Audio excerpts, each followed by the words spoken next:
Thank you for listening to the Content Magazine podcast, Conversations with Silicon Valley's Creatives. I'm Daniel Garcia, your host and the cultivator of Content Magazine, published by SV Creates. Hello, welcome to the Content Magazine podcast. I'm Daniel Garcia, the cultivator of Content Magazine. Here we are recording today in our sofa studio with Cherri Lakey and Brian Eder, the founders of Anno Domini Gallery, among other things, and we're going to talk about that today. Thanks for being here. It's good to sit down with you guys. Thank you so much for having us. And I was looking back at the records, and so Anno Domini started about 2000. Is that about right? Exactly 2000. In 2000, yeah. July 2000. And then, so your original plan was to kind of do your graphic design, which is Two Fish. Was it named Two Fish at that particular time too? Yeah. I want to ask you, I never asked this.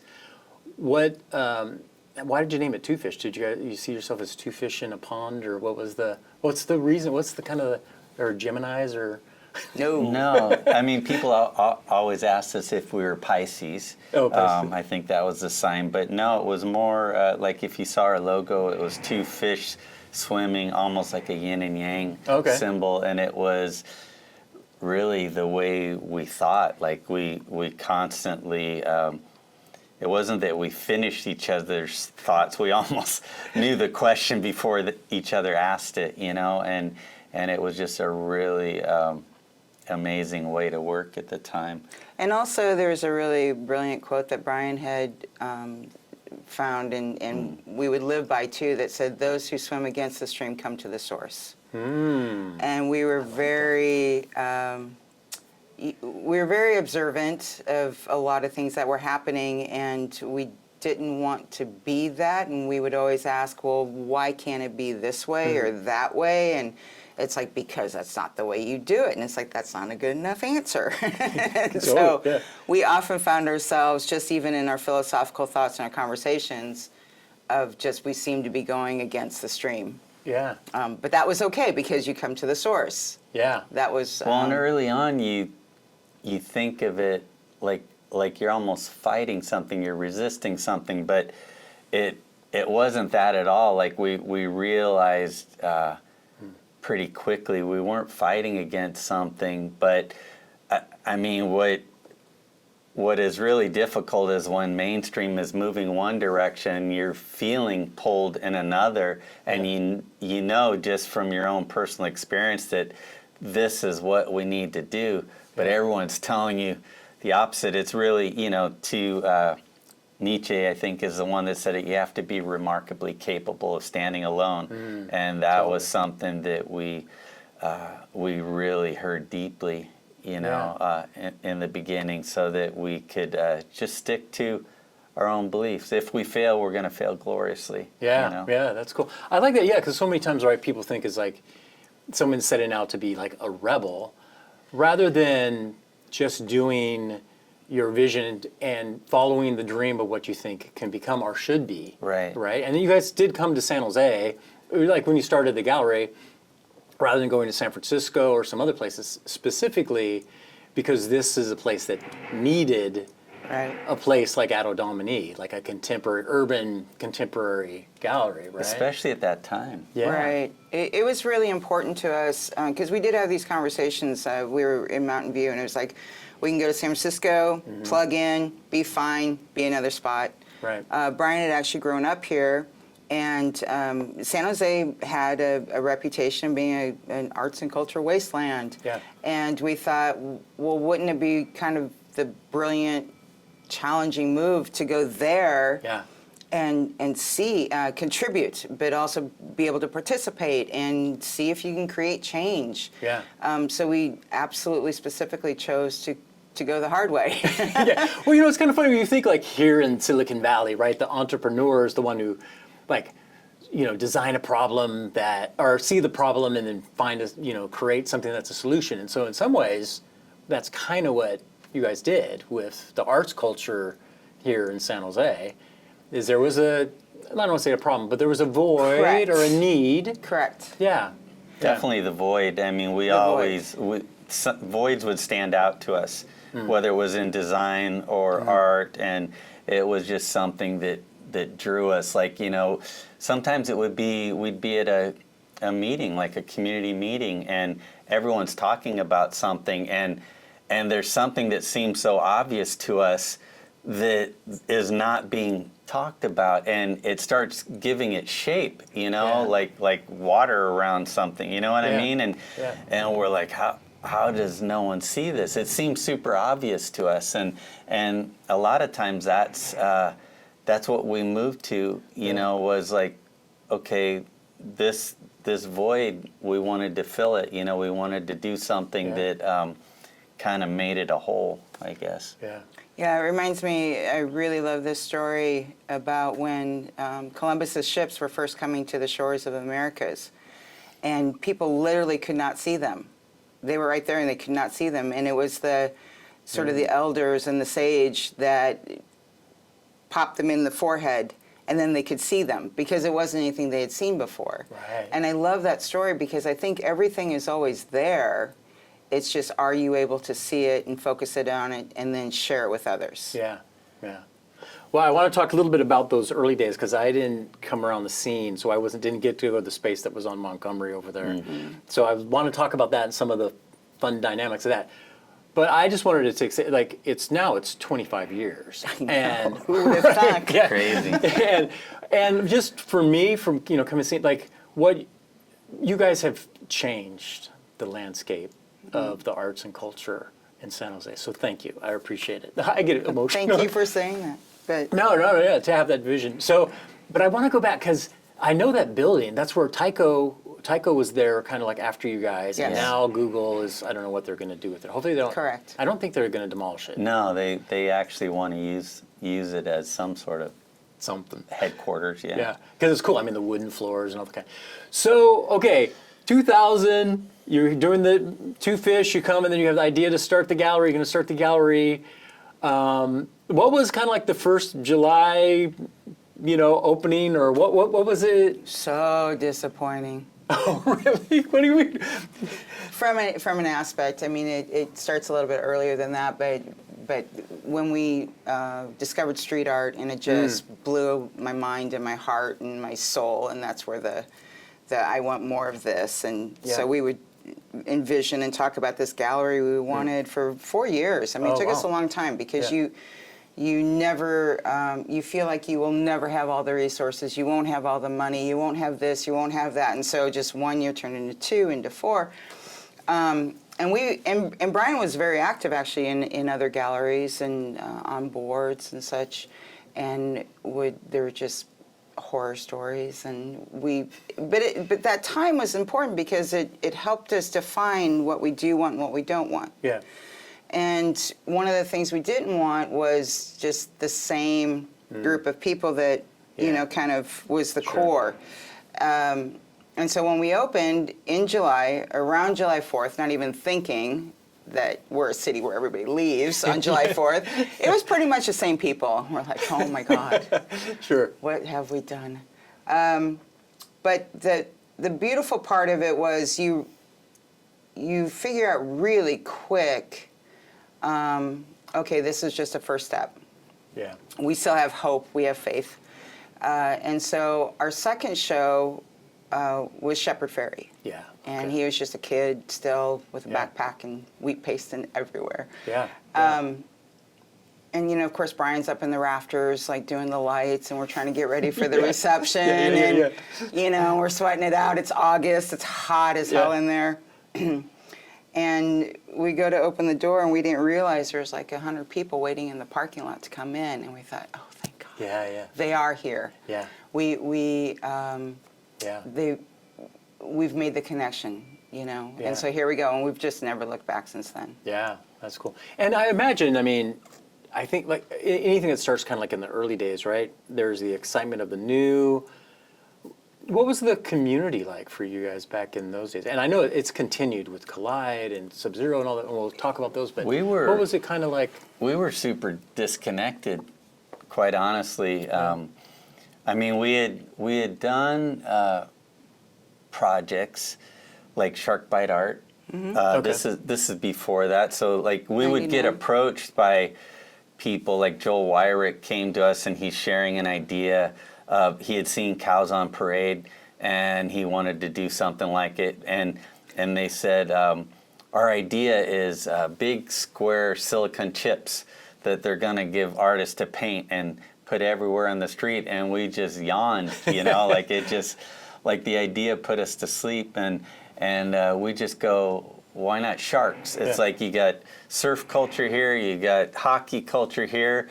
What a great way to bring people out around art that are into other things, you know, but to celebrate it all together. And so we actually talked them into it. We came up with the branding. We called it Shark Bite Art, and it was kind of amazing because every artist, every shark costs $3,000 sponsorship. Okay. So there was 100 sponsorships sold. There was 100 sharks. Wow. Which is a good, that's a good amount of sharks. $300,000. Yeah, I would go swimming in those waters with that. And then the sponsor got to choose a nonprofit that when it got auctioned off at the end, the money would go to. So the artists all got paid $1,000 to create the sharks. There was. Did they make 100? Did they produce 100? Oh yeah, of them? Yes. There was 100 of them. And they were all over the streets. And my favorite part was, so there's no internet yet. Yeah. There's this whole community, and I think we just picked up one of those open studio magazines, and Brian literally put a shark on top of our rodeo, mounted it to our roof. And we would pull up to these artist studios, and we're like, you do really cool work. Would you like to do this shark? And then, you know, tick, tick, tick, all these really amazing, it was such a holistic, amazing project. Oh, cool. And they're like, yes, you know, and it was just phenomenal. I mean, it was one of the most perfect participatory, feeding the ecosystem, artistic gratification. Yeah, totally.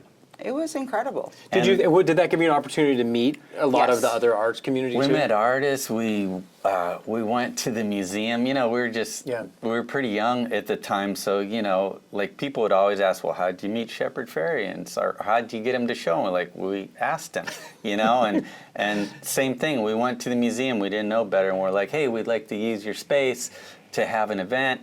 All these artists were going to submit drawings. So we had a simple outline of one of our sharks, and we just gave it to probably 200 artists. Wow. And every single. They gave us, literally, they opened the door. We had to put up like 300 drawings. They gave us an hour to go in to put these up. So you can imagine this is just nuts. And then the public would come in, and we were running like a couple minutes late, and they're like, you know, we have a reputation here, you know, and we're like, we're trying. But anyway, so then we let people came in that were going to be sponsors, and they got to choose artists. Oh, wow, yeah. And so it was it was kind of an incredible event for us, like, because we were just shocked how many people came out for it, number one. Yeah. But it also just showed just the gathering around supporting artists and nonprofits. It was a really cool project. And I think just every time we were involved in something like that, it just kept, like, we love being involved in the arts, you know? Yeah. And I also think that set the bar yeah. for how hard you're going to work, how chaotic things can be, but you find a way to make it work. You rise to that. You don't give up. You just don't tell 100 artists, sorry, we're not doing this project because of this and this and this. And you just You mean sort of kind of like the behind-the-scene logistics? Like you guys had to continue to kind of like keep it on the forefront, telling city people or whoever it was, like, we've committed to this. That's right. That you're the advocates. And it was very, very difficult back then. Yeah, and not that it's any easier now. It's just different. Yeah. You know, it's challenges in different ways. Yeah. But so I like that because that did create I think a pretty strong structure and foundation. Yeah. You know? Yeah. And you know, everyone always wants to do the romantic stuff, you know? Yeah. And we always joke and say, well, they call it artwork for a reason, right? Yeah, right. Yeah. Like, but no one wants to see, you know, the saying, no one wants to see you sweat. You know, that doesn't matter. You know what I mean? In the end, and we learned by, like, I think our second or third exhibit, we used to open the warehouse at 8 o'clock, and it was really stressful coming up to the minute of the opening, knowing that there's going to be people out there and we got to open the door. And about the third time, we just kind of look at each other and go, you know, at 8 o'clock, we always open the door. So why don't we just stop the stress part and just know that's going to happen, and then just do what we need to do. And it was amazing, because all of a sudden we're like getting done 3 hours early and 4 hours early, and we're starting to enjoy ourselves. And it's and no less the romantic work. part too. Those installation times are very romantic, because those are where the conversations with the artists are, and the getting, working towards something together. And once the doors open, it sounds cliche, but it is what it is. It has a life of its own then, and others come in, and they add this energy and this, I don't know, just this life force where it can truly, everything you're hoping for and working towards all of a sudden comes alive. Yeah. Do you kind of, in some ways, kind of enjoy just that time with the artist? Almost, is that kind of? I mean, Absolutely. I would think it's everything. Right? It is everything. Yeah. It's why we started a physical gallery, was because that guy over in London or Oaxaca or Sao Paulo doing amazing work. It's like, I can't fly everywhere. I can't go, you know. Doing it on the street, and can we bring him here and talk to him and see his work and his philosophy and the why he does it, but on top of that, share him with 10 of our friends who want to come and meet this person. And then on top of that, can we be in his environment or her environment of the work, and actually be able to purchase it and bring it into our home, so every day we come around the corner and there's this piece there. But also to help support what they do on the street for free. You know, with all the intention. So it was. That's everything. Yeah, it's kind of cool. I mean, that's the thing, is like, you guys definitely are patrons and supporters, right? But by having the gallery, you're helping artists their career. Like, you're really helping their career. And it's I'm sorry, you were going to say something. No, I was just early on. Like we both read a lot, and we would just talk about these amazing times when the artists would meet in bars, and they'd talk philosophy and God, and and argue it like passionately. You know what I mean? And we miss that, and we not only wanted to be in it, but we wanted a space early on where people gathered and had, like, where that could happen. To support that and keep it alive. Yeah. Well, it seems like, so, okay, Anno Domini started, and then you moved to, when did you move here into, which wasn't called Sofa yet, this area, South First Street, right? It actually was. Oh, it was? Yeah, it was for a few years. Oh, really? Okay, Camera One. Nobody It really kind of knew just, nobody used it, Okay. So we just kind of thought, I love this, And it's supposed to be South First area. We just kind of reclaimed it as South First Arts. Okay. And then, because then you moved into what used to be Camera One. Which we loved. That's a it great was old school space. When art. did you guys move into there? 2005. end of 2005. Okay, so October 2005. So then you were on Montgomery for that entire time? 5 years. Yeah. 5 years, yeah. Okay, so you moved in there, and then .com bust or whatever happened, right? So then you kind of started Phantom. That actually happened when we were in our old space. Oh, really? The first, I mean, it wasn't a .com bust, but September 11th it happened. Oh, yeah, okay, So, sure. In fact, the 2001, Shark Bite project was right there, and we were time. ready for the auction, to auction all these off to raise money, and September 11th happened, and so everything, Oh, wow, I we didn't were know all traumatized and paralyzed for a couple of years. Yeah. And businesses were literally leaving in the middle of the night, just lights out. Yeah. Nobody knew what to do, what was going to happen. And so Phantom Galleries did come out of that. It was a beautiful intertwining, I think, of when Anno Domini opened, there's just all these artists just, oh my God, at the door, Yeah. And they're so talented, and they were so passionate, and they were just so excited that there's a new space. Yeah. And because San Jose. Well, and that they could really relate to, too, right? Because, right, what Anno Domini does with your kind of urban contemporary and kind of like street art is different than what happens at the museum or even the ICA, right? So it's a different, so I could see the gravitation for the local scene and the younger artists and. Right. Yeah, I'm sorry, I didn't. No, yeah. it was just this perfect storm in Yeah. a certain way under really awful circumstances.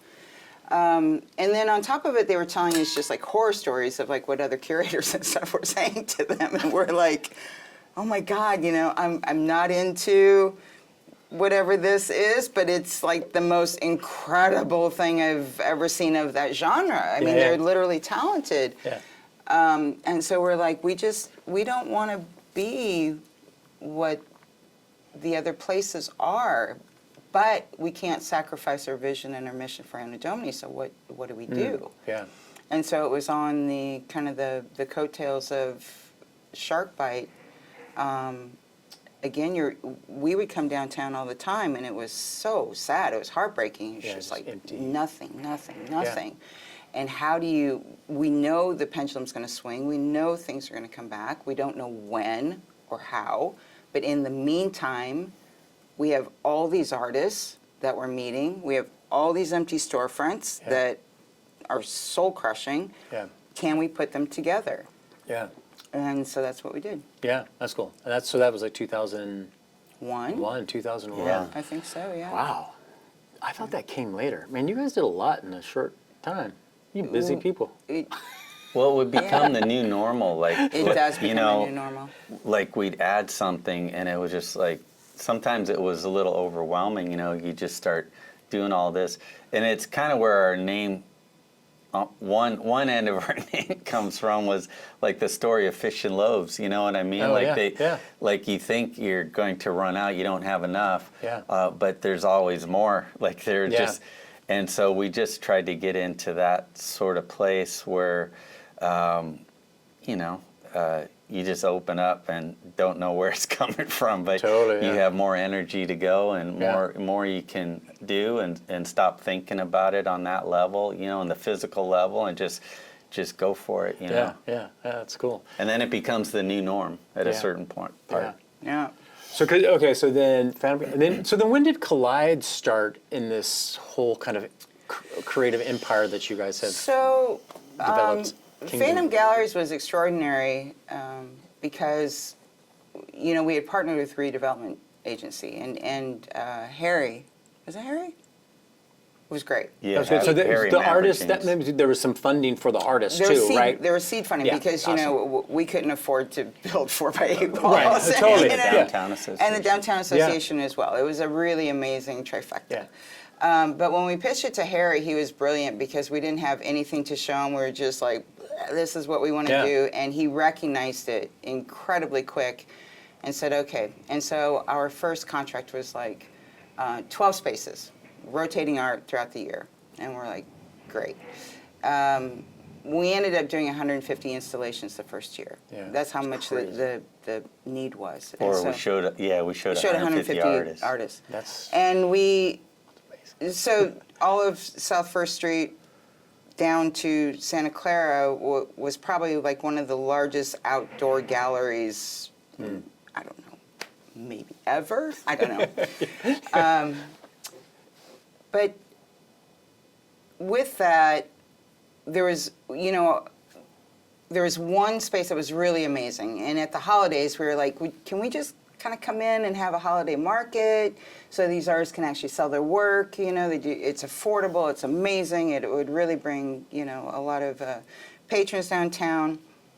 Because that was our whole thing with Phantom Galleries is that, you know, while people are downtown, why not give them some upliftment? Why not, when they come around the corner, there's something that wasn't there before that just, oh my gosh, it just takes you out of this reality that we're in. But also, artists are incredibly active, and they bring friends down. They bring families down. They go out to dinner. They pay for parking. They go to the movie. They go to have drinks. Yeah. It's, you know, it's amazing. It was literally trying to keep a heartbeat going. Yeah. And so this one spot said yes, they were amazing to work with, and so we would pop up with a holiday market.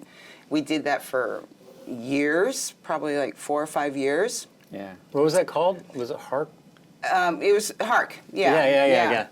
And then one year in September, I think we got notice that they got a new tenant, and we're like, great, we're out of here.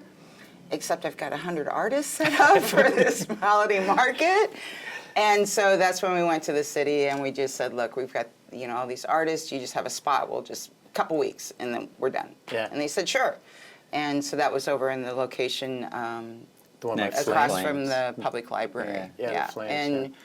Brian moved a crap load of like walls, and we hung art. We didn't have any time for marketing, but yet we still had 50 people a day coming in there for the holiday art market. And that was like, what year was that? Is that still in the same time? This is 2007. 2007. Okay, Yeah. so Phantom was going for a little bit. Yeah. And then you were in that space until finally. Long time. Yeah, it was a long time. I remember Is that like 4 years? 4 years, Maybe 5? maybe. Oh, even before, longer. yeah. How long's it been Before since you moved COVID? over? Even before that. Yeah, Wow. yeah. But then you used to do, and there was a It's a blur. $2 Tuesdays. $2 Tuesday, and Yeah. yeah, I mean, that was just like great. It still is like just a great kind of like hub. I mean, even for me, kind of being new to the scene, being able to show up and kind of like you were talking about, like a place where people talk and, you know, and the community just hang out and Yeah. right, you know, Lacey was there Yeah. and Donnie and yeah. Amazing. yeah, it's just kind of incredible. Like the people, like I was looking through some stuff and seeing like Brothers Grand with Ben Henderson Yeah. playing, Oh, yeah. you know, in your space for Absolutely. an opening. And then I remember one of the first things that I saw going on with Anno Domini was with the band Corpus Colossum. Colossum. Yeah. Well, that was such an interesting time. Yeah. It I mean- really was. Yeah. It really was.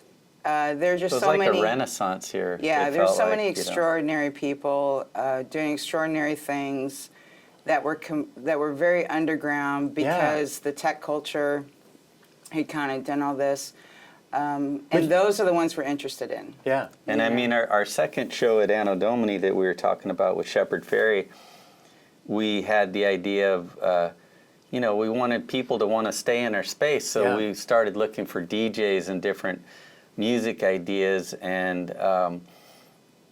we heard about these young guys from San Jose that just came in second in the International Turntablist Competition in Vegas.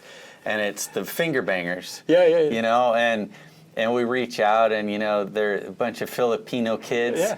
and we invite them in, and it was just over the top, like Yeah. just seeing these guys, and for us that was just the epitome, you know, of like the early times were just crazy, seeing David Cho playing Yeah. drums in our space, and things Koreans like gone that. bad. Yeah. Yeah. Well, again, it's that void, though. I mean, Yeah. so much of what we, you know, you would go to spaces and it's just like, oh my gosh, it's just like everything's so pristine, white and sterile. Yeah, and be quiet. And, Be quiet yeah. and don't touch and don't ask. And, yeah. you know, and I'm just like, this just can't, really? Is this the most potential that art can give? Yeah, Is as this observer, Yeah. but there's no participation, and we're like, why is there no music and why is there no poetry? Yeah. And so we're just like, and we would talk to friends that knew about these things, and it's like, well, because it's just not done. And Right. it's just like, okay. Yeah. Hey, bangers, you guys want to play the Shepherd Ferry thing? He's a really great guy. And so there were literally like, 6 of them? And it's Yeah. not just DJs. These are incredible scratch turntable Yeah. artists. And I'm on top of the flat files, and then So are their parents. and so the Yeah, parents that's are cool. there, and Yeah. it was like just so amazing. Yeah.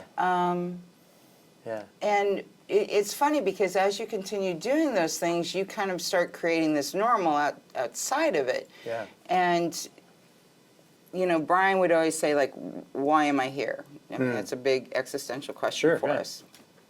And the response was, Yeah, one time actually, the answer that comes back is you were here to change things. Yeah, cool. And it seemed super simple, but it was really, to me at the time, it was profound. I never had to ask the question anymore, Yeah. because sometimes you literally change something just by your perception of it, you know, by opening your mind enough to see it through someone else's eyes or in a different way that no one is seeing it.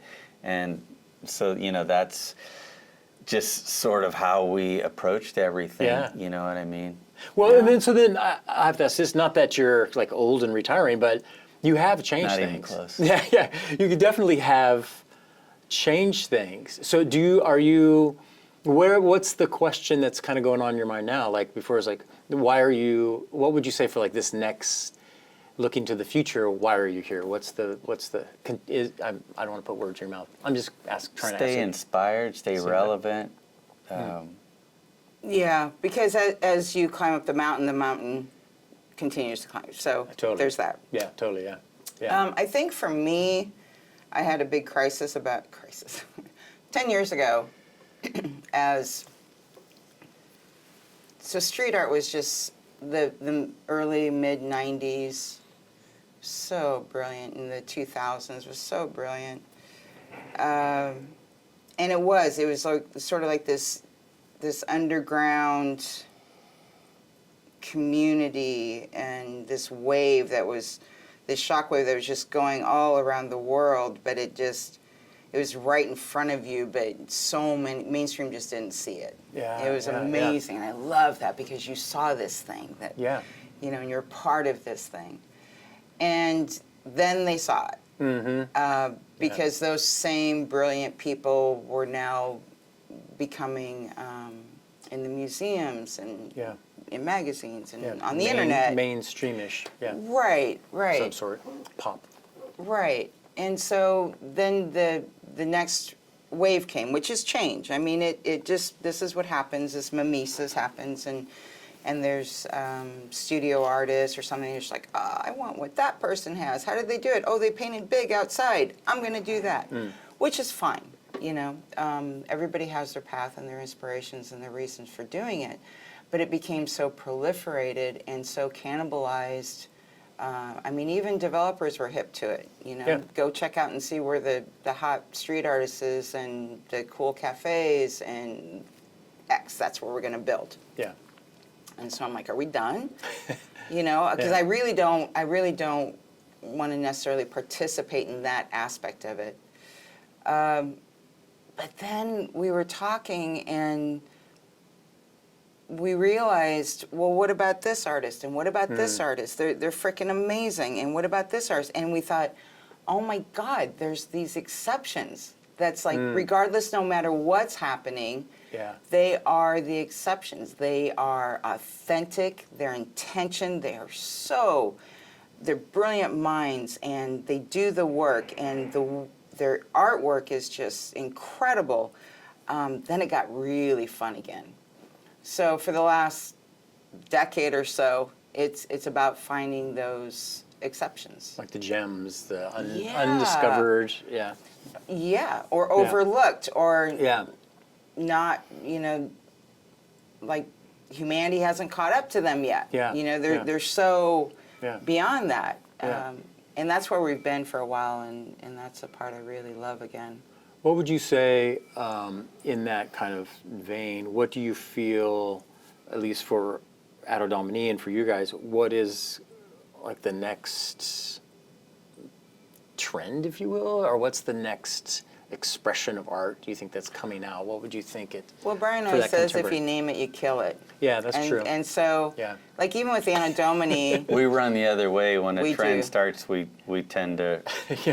You know what I mean? Yeah, because it's almost, like my kids say, is like they would say like, oh, if it's on Ellen, it's over. like a meme or whatever. Yeah. They're like, yeah. Well, and it even happens faster. It's time is speeding up. It's happening faster. Yeah. And I think that's the problem with trends. You know, it's we were just talking about this with our current artist Zero Sense, where, you know, when we talk about trend versus style in the fashion, I love style. It's like you can get something that you just love and it'll be great for 10, 20, 30 years because it's authentic to you. Yeah. Trend is like some memo went out about, I don't know, macrame shorty shorts, and it's just so over so fast. Yeah. Right? Yeah. And there will always be people. Scary thought. It is a Macrame very shorty scary shorts? thought, but it was, I'm gonna run out and get a pair. bring it back. Yeah. It's been 5 years. Bring it back. Little hairs coming out through between the macrame. Yeah, no one needs to see that.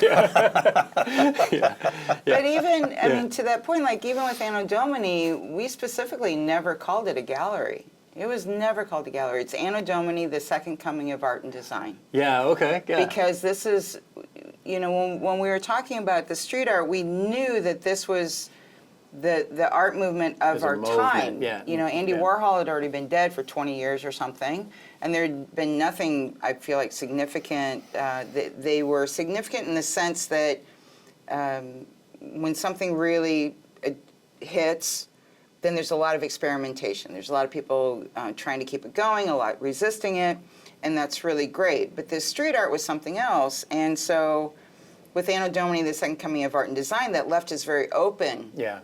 to street art, counterculture, subculture, art as activism. Yeah. We didn't have to define it Yeah. because we didn't want it to be over. Yeah. Yeah. I would say so. I guess the thing is, you know, in trying to figure out or ask you guys what you're kind of like looking for. I mean, it really comes down to your own likes in some ways, right? I mean, People always ask us our curatorial process. no, but right, like you don't have to be beholden to anything.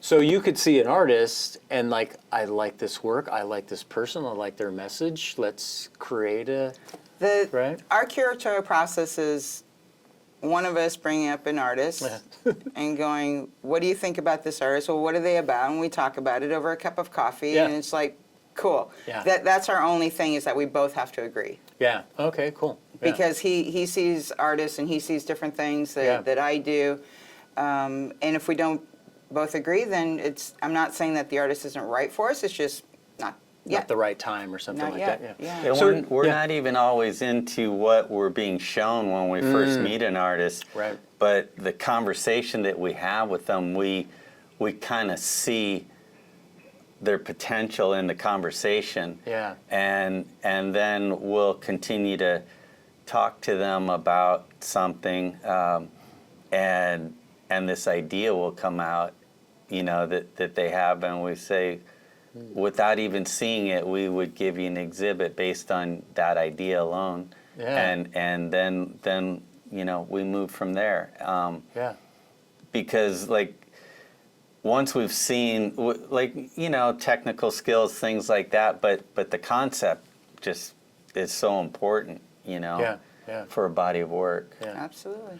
So then, but I mean, I would think there's an element of, well, risk really for you guys as owning a gallery, and you're for profit. I mean, you're non-profit. We have our own term we came up with. Okay, we're independent. Independent, okay. We're neither nonprofit because we realized it took us 5 seconds. There's no way a board of 10 people is going to let us do what we want to do. Totally, yeah. We are not commercial or for-profit because, same thing, you can't show the work that you love because in your head, you're beholden you're penciling things out in inventory. Okay, that's good. We are just independent. Okay. And let's see how this works out. But quite frankly, at the basis of that too is you still have to sell art in order to stay afloat in a way. But that's not. Well, the sales, in all honesty, the sales are more for the artist than for us to continue. We've always found a way. We always say, do what we have to do do what we love to do. Sure. And so we've been really smart with always coming up with projects that, you know, we can continue to do. We're blessed that most of them are around art at this point. That give us the means to continue. You know. Yeah. That's good. I mean, running the gallery. And that's the best thing for the artist, right? I mean, because if the artist is, you know, trying to display in a place where they're going to get their work recognized, and subconsciously at the bottom line, the person says, well, they're going to sell. Do you know what I mean? Like, it does kind of like taint, I think, the process. And I mean, you want it to sell. You want them to get recognized. Absolutely. You want the value to increase because more people want demand of it. Of course, that's part of the process. But you don't want to have a place that's displaying merely just to make a profit. And I know, Right. and you guys, Right. that's what you're There's saying. a lot easier things to Oh sell. yeah, we could sell lollipops and be a heck of a lot more richer. Yeah, you can choose But like that. I remember when Kitty David cats and rainbows, as Cherri would Yeah. say. when David Cho was in our space, and we had actually given David Cho his first solo show outside of an ice cream shop and a hair salon. Yeah. And it was his like third solo show, I think, with us in the new space. And he was on the phone with a New York gallery, and they called him out, and I could hear the conversation, and he was just really kind of, at the end, he's just like, they want me to send more work, but it wasn't called artwork, it was called inventory. Oh, Because it wasn't interesting. penciling out. Ah, And I'm just like, damn, I'm so glad that I just, yeah. that we don't think that way, because I don't like the way that feels. Yeah. The language is Yeah. just like, what are we doing? Yeah. You know? Yeah. That's good. Yeah. Well, thank you guys for doing that. I mean, it's so crucial. I mean, I feel like that's kind of what I do with the magazine is like, how do we just showcase people? Yeah. Yeah. Right. But So- don't you find that when you do that in that spirit, somehow it just always works out? Yeah, I mean, You know? yeah, I mean, we're blessed to be able to do what we're doing. What I'm being able to do, what you guys have been doing, Right. like 25 years. Yeah. I mean, like, No. that's incredible. And we It is, I don't literally think about it. started just as a place to gather with Right. other like-minded people. I mean, that was our biggest thought when we started. Right. Yeah. So Kaleid, of course, then is so critical for, I think, the makeup for the art culture, right? It's a place for entry for people to display and to sell and have an opportunity to even be residents and all that kind of, like, I think, and it was such a hub, for people to come in. And so I really love that. And actually, when I go to other cities, you usually see kind of like every city kind of has their local artist kind of gallery. Community gallery, right? And so it's very, what you guys have created with Kaleid is very unique. You don't see that, in others, you don't see the same type of thing. It's a little bit more, I think, fits within your kind of like contemporary, urban contemporary kind of feel, which is cool. I love that as a San Josean and right next door now. So it's awesome. Right. Well, it came out of a void where we Yeah. would go to these city meetings, and I remember like back in, was it 95 or 2000? Or actually, it was early 2000s, and the city was presenting their entire 2020 vision plan. Oh yeah.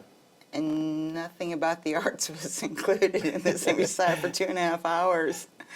And we're just like, well, and what about the arts? Yeah. Oh, there's no artists that live here, so there's no point in talking about it. And we're like, have you been to our space? Because they're like everywhere. We don't know what Yeah. to do with all of them. Yeah. And we are a city of 1 million people, and we literally have 5 or 6 galleries. I just don't understand that. I do understand it now, but at the time I didn't understand it. And so, Well, they kind of went from there to fast forward like 15 years later, and they're saying everybody's an artist. Oh yeah. I mean, that was Sure. the language then, and Sure. which seemed to almost dumb down like what it takes to be a working artist. Yeah. You know what I mean? Yeah. In Kind a of way lose, to you just lose say, the value in Yeah. some ways. Yeah, the work that they have to put in. yeah, and so, but that was the thing. That's how they decided they were going to embrace it finally. You know. I think, that's kind of true. I know that because they stopped using, everybody wanted to stop using art and artists and use creativity. Yeah. Because, which I think comes back to like with your earlier point that so much of the museums and galleries were spectator, right? You walk through, I think I Correct. forget what it is, like it's the most somebody looks at art is like 3 seconds or something Correct. like that. Right? So some kind of crazy thing. So I think they were trying to like, we need to open up the conversation and get more people engaging. So they wanted to, let's not say art, let's say creativity. Everybody's creative. I mean, I understand it, like to try to help, I totally understand it. but it does have the And it- blockbuster shows. It and really butts depends and on the seats and context. stuff like that. Yeah. I mean, Yeah. it's sort of like yes and no and yes Yeah, right. And maybe. and maybe not. Correct. Okay, so then let's get to because also First Friday, you guys helped bring that here, if not made it come here. I'm not sure what the language would be. And then SubZERO being a part of that too, right? So which I want to get to. But so First Friday, how did that come about in your kind of? Oh, that was easy. That was just an answer to a little pondering that we had. So we were getting ready. Was it February 2006 we were opening the gallery? Yeah. And we'd moved, so it was really great. So most people don't know that San Jose actually used to have a zero tolerance towards graffiti, which street art was all tied into, which I totally get it. Cops shouldn't have to decide and be curators of what stays and what goes. I get that. But what we did know was our friends and our guests at the old space knew we had moved and, you know, we were reopening. And so because of the zero graffiti thing, we wanted to paint our building. Yeah. And we're not going to ask because they're going to say no because there's this policy in place. So we wait till City Hall goes on Christmas vacation. And Brian brings out scaffolding and artists, and we have these brilliant murals. So that when they get to the corner and they're wondering where we are, they'll see those murals and they'll know where we are. Yeah. And then the next question was, well, they're going to come, they're going to stay for about an hour, hour and a half, maybe two. And then what?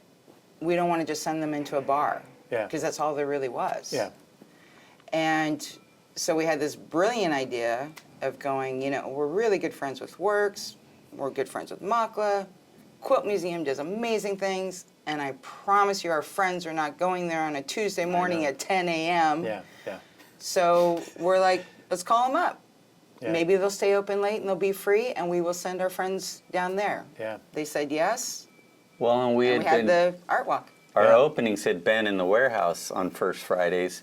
for years, yeah. And the big thing was like, well, we don't have a huge marketing budget. We just want people to know it's First Friday. Let's go to Anno Domini. Yeah. And so when we moved downtown, the other thought that was in our brain was that we're on South First Street, and we're like, let's call it South First Fridays. Like it just, it, Felt you know, it together. just Everything seemed clicked, yeah. Yeah, it's Yeah. like, how do we not do that on this street? And then we were also really shocked, you know, that there wasn't an art walk Yeah. in San Jose, because there were institutions with 10, 15, 20 years already, you know, and so it was one of those voids that just seemed too obvious, Yeah. and so, you know, we just reached out and asked everyone, and of course, you know, in the beginning it was 8 till late, which most of them were closed by 5, but it was amazing that they were opening in the beginning, you know what I mean? Well, and I think part of it was the joy and the love and the passion and the fervor I get out of our artists and the work that we show. If we're not your thing, that's great, but let me introduce you to this other gallery that you just might love. Yeah. And will just flip your lid, because it's not your grandmother's quilts. They are contemporary, conceptual art whose medium is thread and textile. textile. Yeah. And then, you know, with the other galleries too, they do amazing work. And it would just be our dream to see them have a full house, just one night a month. Yeah. One night a month. Yeah. Because we also know from Brian's time on the board and stuff that those numbers then go into the grant applications. Yeah. So Yeah, it matters. Once again, you're contributing to this whole ecosystem that is really, really important. Yeah. Yeah, it raises all tides, no boats. Yeah, we say the bees and the flowers mutually rise. Yeah, that's cool. Okay, and then SubZERO came out of that somehow to say like, well, we were doing it First Fridays, now let's just blow the socks off it on. Actually, it started With Street Market. with Street Market in 2006. Oh, really? So Street Market. We We put up a stage on the side of our gallery, a really small stage. Brian bought out all these parking spaces. Yeah, they were really amazing at the time. There was a old guy named Ray that basically was the property manager of the parking lot and the building. Yeah. I went in and I met him and told him what we were thinking of doing, and I wanted to buy out like this whole space between our two buildings at the time, and he goes, "Is $50 okay?" And I remember just going, "This guy's amazing." Yeah, right. That's awesome. I go, $50 is incredible. Yeah, yeah. I wasn't expecting that, and so we started doing that on First Fridays, and we'd invite friends with a few bands. Nate LeBlanc, who's now at SJ downtown, he was helping us bring out bands and manage it, and cool. and it was a blast. We were having such a good time. And the answer, the reason that became an answer was because with the First Friday Art Walks, we were starting to get, tens of people and then hundreds of people. Yeah. Again, we're still meeting all these amazing artists. We're friends with these artists. Yeah. How do we connect them? Because again, with only 5 or 6 galleries, if you're not a fit here and you're not a fit there, how do you connect with these people that are looking for them? Yeah. And it's like, well, you throw up a stage and you offer a table to an artist that they can connect with these people directly. Totally, yeah. And so that's what that was. And then SubZERO came out of Street Market. And it's funny that we named it Street Market in a parking lot, because the big dream was someday this is going to be out on the street. And so those were, again, just really incredible times, because there's San Jose bands and there's San Jose artists. Yeah, it's and great. Yeah. It was a thing. Yeah, we have photos of like during SubZero's where like Corpus Colossum's out on the stilts street or something. With a bullhorn. and you're looking and half the buildings have for lease signs on them. Yeah. You know what I mean? That's It true. was really remarkable. That's What true. was and then even like that, there were a couple years, and this was into it a little bit. Was it Rachel Riot maybe, or somebody like had or Black Lotus? Oh, Black Lotus. Black Lotus Lotus. with those- She was incredible. Yeah. Christina, she was an incredible fashion designer. And she had approached us and saying, hey, I want to have a fashion show. And I'm thinking, her work, they are works of art. Yeah. They are incredibly well crafted, and she has a concept and all this stuff. And it's just like, I don't want this 5-10 minute cat run and they're gone. Yeah. And so I had mentioned to her, how about if I know it's more work, but what if you actually had a booth and a spot, and the girls were actually in there the whole time, and people can actually see your things, and she's like, oh, that actually sounds great, because I'm like, 5 hours of people instead of 10 minutes. Yeah.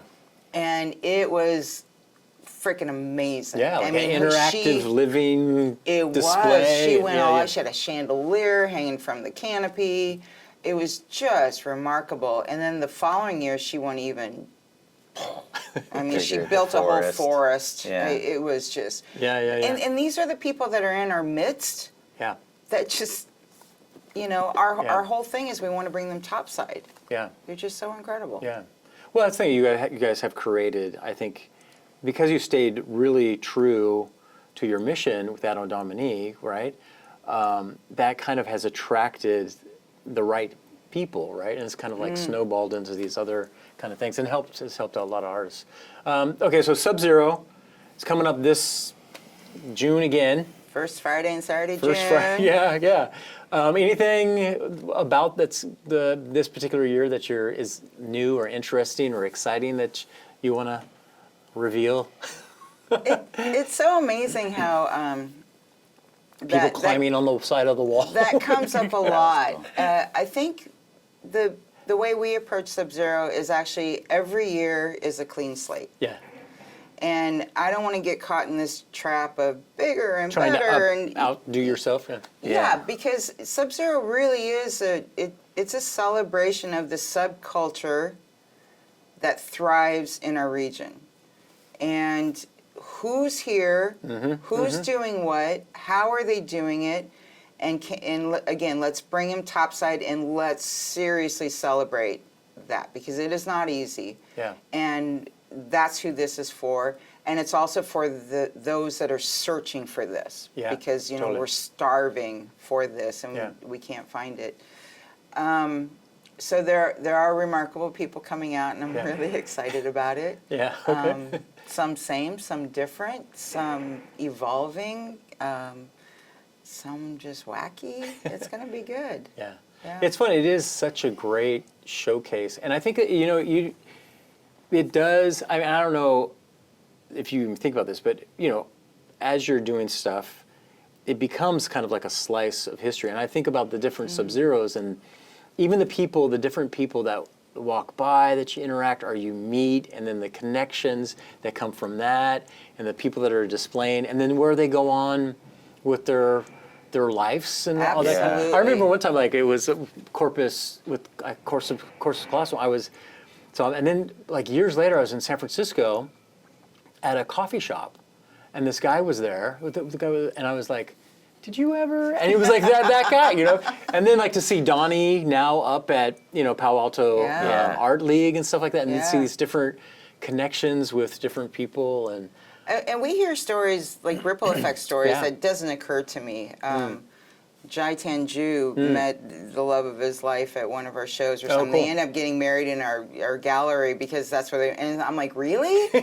I didn't realize that Yeah, people yeah. were meeting best friends and wives and husbands and and even most recently, I was reading an article on Laura Smith's her museum solo show at the Triton, and the curator there, Vanessa, she says, "Oh, I've seen Laura's work at SubZERO and at Kaleid, and she really caught my attention." And I'm like, Yeah. wow. Yeah. And it's interesting because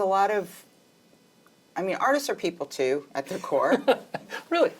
And so the amount of work can get very daunting. It's just like, I don't want to have to pack the car. I don't want to have to go get a canopy. I don't want to sit out in this. Yeah. I don't. And that's fine. The ones who are like, yes, I'm there. I'm down. I'm tired, but this is my life. I love doing this. I want to share it. It's extraordinary the things that can happen with them just because, Brian They always showed up. Yeah, Brian Yeah, always yeah, says totally. 90% of it is showing up. Totally. Yeah. No one. Unfortunately, we're in a time where like out of sight, out of mind. Yeah. If you want to stay in your basement, God bless you. Yeah. But you can't then just go and whine about why this didn't happen, why Yeah. that didn't happen. Yeah. Yeah. Cool. What are you guys reading right now that's kind of like influencing you, either fiction or nonfiction? Just to switch gears. Why is that so funny? Because my trying to mind think just goes. which one. I know. Yeah. Well, yeah. I mean, I'm reading a book right now called All the Light We Cannot See. It's it's amazing because there was someone, a man that came into the gallery, and on his way out, he's staring at this church tank, a beautiful bronze sculpture we have by an artist named Chris Cooksey, as you enter our space. And he sees it, and he's just kind of lost in it. And then he starts telling me that, have you ever heard of this book? And he tells me about the book, and he goes, seeing this is making me think of this book. And so I couldn't get it out of my head after the conversation with him. Yeah. And I picked it up, and it's an absolutely beautiful book. Pulitzer Prize winner. Yeah, like just incredible. What's it kind of about? What's the essence of it?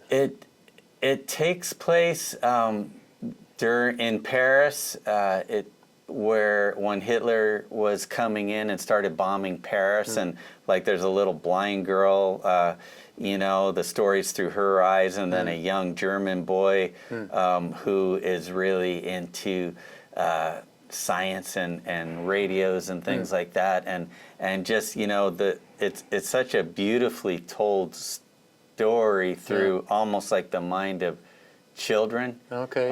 And I mean, I'm barely into it, and it's already just Yeah. And what was the name again? All the Light We Cannot See. That's such a great title. I'm gonna read that one. All the Light. And it's from that to different art books and. Yeah. And then what about you, Cherri? What do you?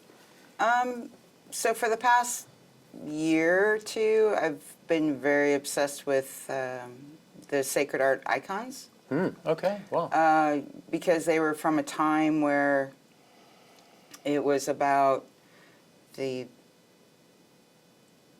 Oh, it's so difficult to explain from just the Veneration. context that really gets me. These artists who, through meditation and dedication and a love for the saints and for Mary, would create these images, these symbolic images, and how that spirit was imbued into the icon itself, and then people would just, it was a pilgrimage to visit that image. Yeah. And then they would be healed, and then they would go back, or if they weren't healed, then you could buy a little card with the image on it, which just fascinates me because that's like a reproduction. And then the question is, does that reproduction hold the same energy and the powers as the original? And I just start going down this rabbit hole about that because I have a big problem with like digital prints and such like that. And so this is sort of my way. Well, maybe it does. I don't know. Does it matter how the person feels about this souvenir of this pilgrimage event where they do feel like they're asking something from this patron saint who can answer that, and then to take it home with you and then live with it and continue. And then they take it home and it does heal them, and their leg no longer is gangrene and they don't have to cut it off. So then they make a little sculpture of a little leg, and they pilgrimage back to that church, and they hang it, they give that sculpture to the church. And so there's like churches are just full of like arms and legs and eyeballs and It's people. where the Milagros came from, right? Correct, that too. And so for me, it's the power of art and image, and then it gets really amazing because then there's like all these like fights about our icons. Worship. It's wood and paint, and does it turn into an idol? Absolutely. And I love those tensions of just in the iconoclast, where iconoclast, and where it just makes people, drives them to want to destroy which something. again justifies the power of art and imagery. That you can get people into such a fervor. So that's been my my sort of. Because I did theology, right? I have a master's of theology, so we studied all that kind of stuff. The weird thing too is like the reaction, right? Because of all the concern about the becoming idols, and then like the Northern European churches then being completely devoid of like all kind of art and all the kind of stuff, and then they're like, and then it kind of creates this real kind of stoic kind of like worship experience. It's kind of it's so fascinating. It is incredibly fascinating, and I think it resonates with me so much because the whole point was that this image of this saint, it's supposed to take you outside of yourself, up, this transcendent experience, and that's the way I feel about the art that comes through our space. I look at it and I'm just so taken out of geography and reality and what the heck's going on to this more transcendent place of possibilities, and it's just more harmonious where the laws of nature and the universal principles reside, right? I love that sphere. And that's what imagery and art does for me. And so, I've just, it's been like a year or two, I think, now that I've just you've been investigating. Because it is so fast. I love it too. I mean, it's kind of what it comes back to. You talk about this space where you could talk about, God and philosophy and art. And, if you really look at history, right, like it's been the artists who kind of have helped shape the philosophy and the direction of culture and all that kind of time. And absolutely. I love this really beautiful quote. There's a really great documentary on Yo-Yo Ma, and it's called Music for Strangers. And in the trailer, this one man, he says, by trying to kill the human spirit, the answer of the human spirit is to revenge with beauty. And I love that because governments come in, religions come in, and it's the artists who just, the way that they can see things, or I think I love them because they create, again, the ability for us to know that ships are approaching that we don't see. The possibility. of looking at something new. That whether you're a scientist or a techie or a government official or religion or whatever, that artists can depict this thing that just make you, you know, transcend. Wow, it can transcend, but it can also create a lot of fear too, because it's like, you know. But yeah, the artists and the poets and the musicians, they all have that ability, and I think that's why I admire them so much. Yeah. Well, good. Well, thank you. I mean, obviously, that desire and that experience that you're having, you're kind of like spreading it with the rest of San Jose. So thank you very much. Yeah. I really appreciate it. Thank you for your time. And let's see, I guess, why don't you tell the camera in like a real commercial way of where they can find all your stuff? What's going on? adgallery.com. GalleryAD.com, Okay. yeah. We're not hard to find. Yeah, you can just... We'll put it in the show notes. Yeah. Anything else you guys want to share before we go? No, thank you. No, we really thank you. It's been thank a you long guys. time. And Yeah, I know. We're really proud of all the work that you've done, too. Yeah. We've kind of come up together as well, right? Yeah, it's fun. What year did you start? We started the magazine in 2010, but 2012 is when we launched the real print. Because that's what I was thinking of, is remembering pretty early on you coming through, because there had been several attempts to start magazines downtown. Yeah. Right. And when you first came out, we're You're like, like, another one. no, we're kind of like, oh, someone that different. finally seems to get it. You Yeah, know what I mean? it's Like different. design matters, obviously, you know. Being able to read it matters. Right. I think I was like you guys too. It's like, well, I'm going to do this, and I don't care if it succeeds or fails. I'm going to do it because, you know, growing up here as an artist, a photographer, and everybody going and leaving, I was like, well, there's other people like me.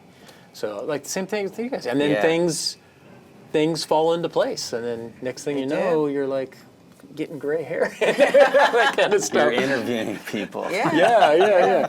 So I really appreciate it. I remember the first time I kind of met you guys. Even though I'll put a little story in here, which probably make it too long, but I had seen you guys at Cafe Trieste before it became Frascati, before it became Nirvana Soul. Oh. And I saw you guys, and I was like, who are these people? Like, and I had this kind of overwhelming sense, like a voice in my head that says, you need to meet these people. I was like, this is interesting. So I actually got my stuff. I was going to go introduce myself, and then the voice said, not now. I'm like, that's so weird. Wow. So I was like, all right, I hopped on my bike and went off. Later, then I was in there with this photographer, Joe Claus? Oh, yeah. Yeah, this photographer that was around. And we were sitting there, and we were just kind of talking, and he goes, oh, there's Brian and Cherri. You have to meet them. Like the same way, you have to meet them. Let me introduce you. And then he introduced me to you guys, and it was so weird, cool. Though. I know, it was like a weird kind of thing. So I always have this special connection to you guys for lots of reasons, but always this thing was like this, is like, oh, you need to meet these people, but not now. And then I met you later, and then just to see, I mean, I kind of got you guys you guys are like the popes of the art community, you know. That's scary. No, but something, I'm trying to figure out what's the right, the right term, what to crown you guys with, but your work here has been incredible, and you guys have changed so many people's lives and the culture, and so thank you very much. Thank you. They help us love living here. Yeah. Those people, without them, it's just like, what are we doing here? I think we said early on, it takes a village to raise an art scene. Yeah, absolutely. Right?